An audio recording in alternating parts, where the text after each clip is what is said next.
পুরো পৃথিবী জুড়ে চলছে তৃতীয় বিশ্বযুদ্ধের উত্তেজনা, আর এরই মধ্যে আমাদের হাতে এসেছে গুরুত্বপূর্ণ আপডেট আন্তর্জাতিক সংবাদ।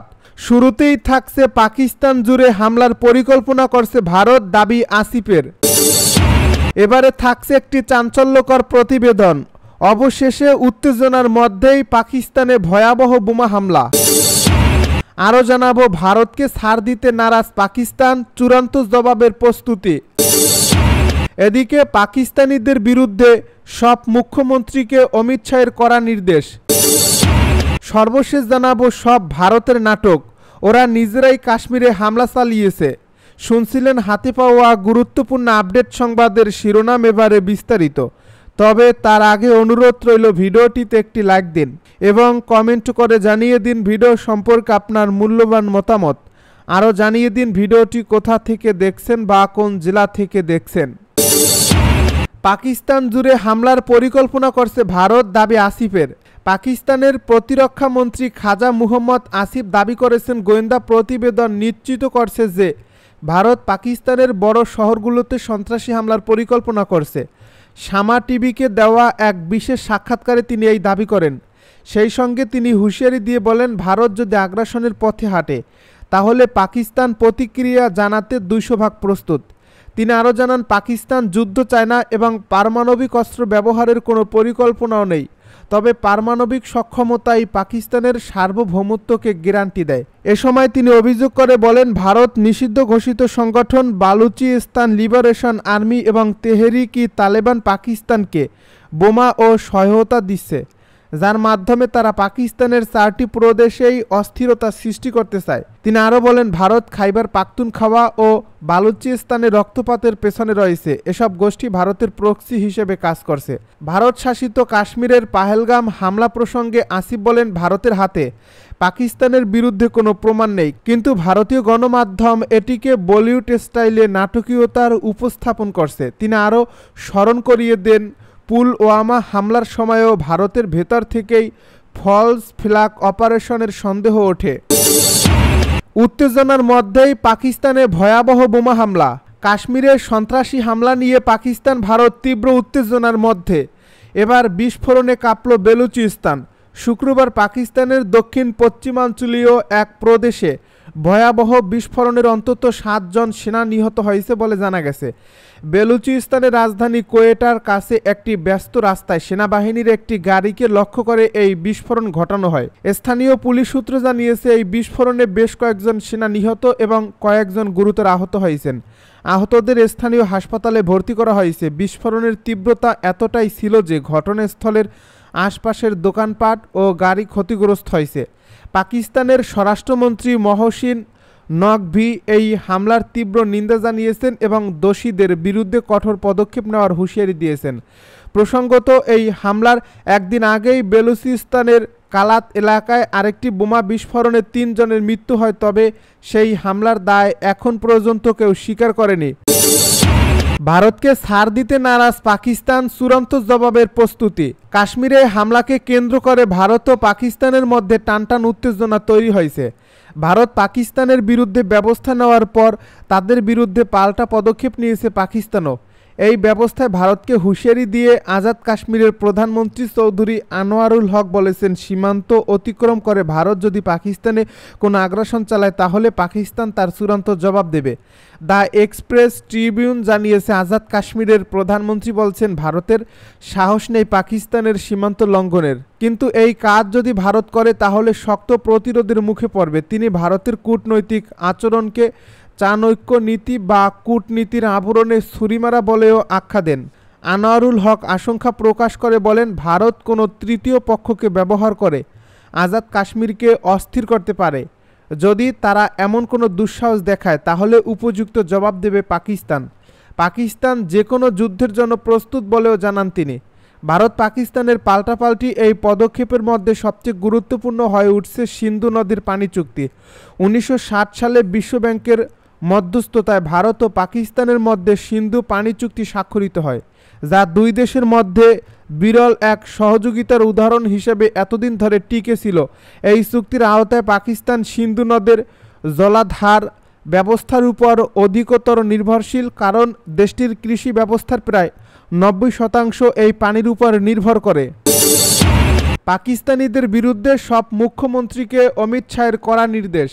পাকিস্তানিদের বিরুদ্ধে সব রাজ্যের মুখ্যমন্ত্রীকে কড়া নির্দেশ দিয়েছেন ভারতের কেন্দ্রীয় রাষ্ট্রমন্ত্রী অমিত শাহ।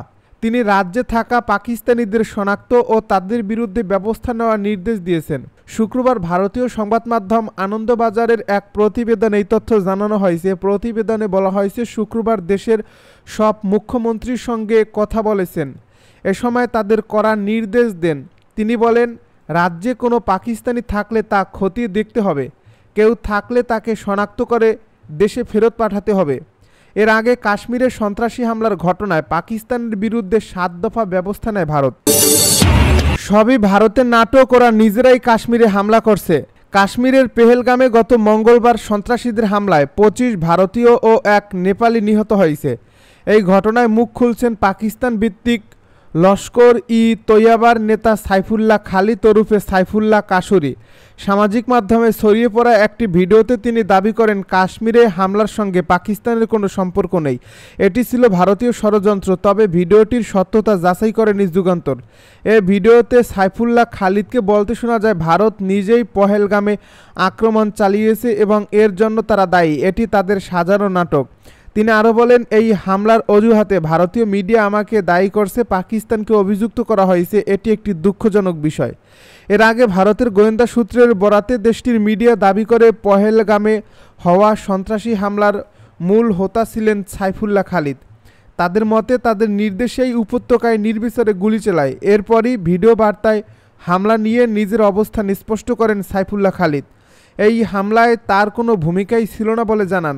এদিকে ভারত জুড়ে মিথ্যা মুসলিম বিদ্বেষ সৃষ্টি করতেই বিজেপি কাশ্মীরে সন্ত্রাসী হামলা করিয়েছেন বলে দাবি করেছেন খোদ দেশটির নাগরিকেরা। অনেকেই বলছেন, অমিত শাহ, অজিত দোভালের সাহায্য ছাড়া কোনো অস্ত্র বা অস্ত্র চালানোর লোক কাশ্মীরে ঢুকতে পারে বলে তারা বিশ্বাস করেন না। এছাড়া কাশ্মীরে ভয়াবহ এই হামলা নিয়ে ভারতীয় মিডিয়ার মিথ্যাচার ফাঁস হয়েছে। এই হামলায় নিহত নৌ কর্মকর্তার একটি ছবি ও ভিডিও নিয়ে বিভ্রান্তি তৈরি হয়। এক দম্পতির পুরনো ছবি ভারতীয় গণমাধ্যমে ওই নৌ কর্মকর্তার ছবি বলে প্রচার করা হয়। সামরিক শক্তিতে কে এগিয়ে, ভারত নাকি পাকিস্তান? দক্ষিণ এশিয়ায় প্রতিবেশী দুটি দেশ ভারত ও পাকিস্তান পৃথক রাষ্ট্র হিসেবে আত্মপ্রকাশের পর থেকেই দেশ দুটির মধ্যে বৈরিতা দৃশ্যমান। বহির্বিশ্বের কাছে চিরশত্রুর তকমাও পেয়েছে তারা। সীমান্তে নিয়মিত সংঘাত ও একাধিকবার বড় ধরনের যুদ্ধে জড়িয়েছে দেশ দুটি। কাশ্মীর ইস্যু এই সংঘাতের প্রধান কারণ। সম্প্রতি জম্মু কাশ্মীরের একটি পর্যটন স্থানে নিরপরাধ মানুষের উপর ঘটা সন্ত্রাসী হামলাকে কেন্দ্র করে আবারও মুখোমুখি ভারত ও পাকিস্তান। দুই দেশের পাল্টাপাল্টি অবস্থানে পরিস্থিতি উত্তপ্ত হয়ে উঠছে। প্রতিবেশী বৈরী দুটি রাষ্ট্র আবারও একবার বড় ধরনের যুদ্ধে জড়িয়ে যেতে পারে। এমনকি লড়াইয়ে কে জয়ী হতে পারে তা নিয়েও চলছে চুলচেরা বিশ্লেষণ। সামাজিক যোগাযোগ মাধ্যমে আলোচনা চলছে ভারত ও পাকিস্তানের সামরিক শক্তি নিয়ে। দুই দেশের সামরিক বাহিনীর আকার, কার হাতে কী ধরনের অস্ত্র রয়েছে তা নিয়েও চলছে বিশ্লেষক। গ্লোবাল ফায়ার পাওয়ারের 2025 সালের রিপোর্ট অনুযায়ী সামরিক শক্তির নিরীক্ষে বিশ্বের চতুর্থ সেরা দেশ এখন ভারত, আর পাকিস্তান আছে 12 নম্বরে। গ্লোবাল ফায়ার পাওয়ার সূচকে ভারতের পয়েন্ট 0.1184। দেশটির মোট সক্রিয় সৈন্য সংখ্যা 14,55,000। তবে বিশ্বের সবচেয়ে বেশি জনসংখ্যা রয়েছে এই দেশে। ভারতের মোট জনসংখ্যা 140 কোটিরও বেশি, যার ফলে এই দেশের রিজার্ভ সেনার সংখ্যার আকারও অনেক বড়। অপরদিকে পাকিস্তানের সৈন্য সংখ্যা 9,35,800, রিজার্ভ সেনা 2,82,000। এই রিপোর্ট অনুযায়ী ভারতের ট্যাঙ্ক রয়েছে 4,201টি, পাকিস্তানের রয়েছে 2,627টি। ভারতের মোট এয়ারক্রাফট রয়েছে 2,229টি। অপরদিকে পাকিস্তানের রয়েছে 1,399টি। যুদ্ধবিমান ভারতের কাছে রয়েছে 513টি, পাকিস্তানের 328টি। ভারতের হেলিকপ্টার রয়েছে 899টি, পাকিস্তানের 373টি। অ্যাটাক হেলিকপ্টার রয়েছে ভারতের 80টি, পাকিস্তানের 57টি। বিশ্বের যেসব দেশ পারমাণবিক অস্ত্রের সংখ্যা বাড়াচ্ছে সে তালিকায় ভারত ও পাকিস্তানও আছে। গত মার্চ মাসে এ সংক্রান্ত একটি প্রতিবেদন প্রকাশ করে যুক্তরাষ্ট্রের গবেষণা সংস্থা ফেডারেশন অব আমেরিকান সায়েন্টিস্ট, যেখানে দাবি করা হয় ভারতের ভান্ডারে মজুত রয়েছে 180টি পারমাণবিক অস্ত্র আর পাকিস্তানের অস্ত্রাগারে আছে 170টি। সার্বিকভাবে বোঝা যায় শক্তির দিক থেকে ভারতীয় সেনাবাহিনী পাকিস্তানের তুলনায় এগিয়ে আছে। তবে যুদ্ধ শুধু সামরিক শক্তির উপর নির্ভর করে না, ভৌগোলিক অবস্থান, অর্থনৈতিক সক্ষমতা, সৈনিকদের মনোবল সব কিছুই যুদ্ধ জয়ের ক্ষেত্রে গুরুত্বপূর্ণ বিষয়। এছাড়া বর্তমান বিধ্বংসী সব সামরিক অস্ত্রের যুগে যুদ্ধ কাউকেই জেতায় না, উভয় পক্ষই ব্যাপকভাবে ক্ষতিগ্রস্ত হয়।